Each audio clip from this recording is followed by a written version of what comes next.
What can we learn from the attitude of the two blind men? What does the gospel teach us about forgiveness and healing? Why do we need to put our trust in the Lord? All these questions and more answered during today's episode of Daily Reflections.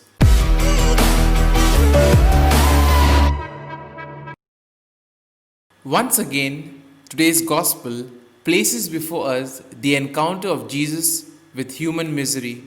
Jesus does not withdraw, he does not hide, he accepts others, and in accepting them, full of tenderness, he reveals God's love. The gospel tells us about the two blind men who follow Jesus. The two blind men cry out to him, and they have faith that he can heal them. It is one thing to have true doctrine in the head, and a very different thing to have correct faith in the heart. The doctrine of the two blind men was not too right, because they called Jesus Son of David. But Jesus does not care to be called this. What is important to him is to have a correct faith. He touches the eyes, and immediately the eyes were opened. Although they did not possess correct doctrine, the two blind men had correct faith. Today, many people are more concerned about correct doctrine than about correct faith. It is good not to forget a small detail of hospitality.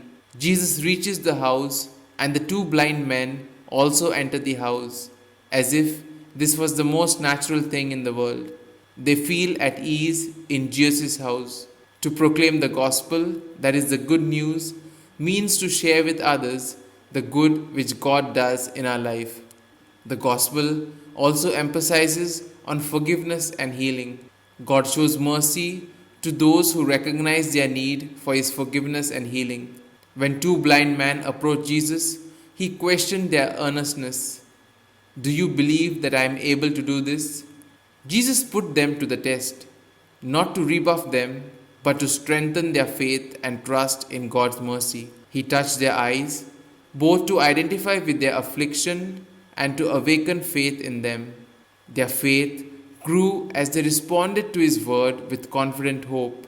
Jesus restored their sight, both physically and spiritually, to the reality of God's kingdom. Faith opens the way for us to see the power of God's kingdom and to experience his healing presence in our lives.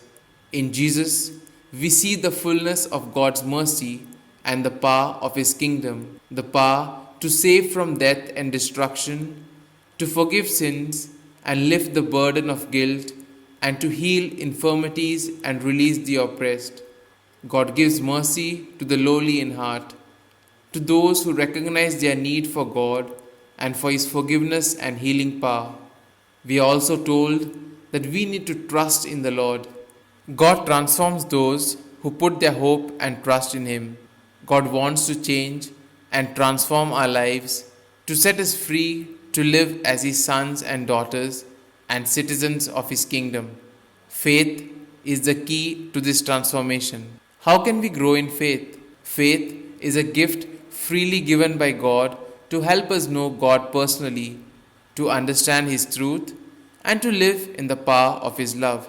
For faith to be effective, it must be linked with trust and obedience, an active submission to God, and a willingness to do whatever he commands. The Lord Jesus wants us to live in confident expectation that he will fulfill his promises to us and bring us into the fullness of his kingdom.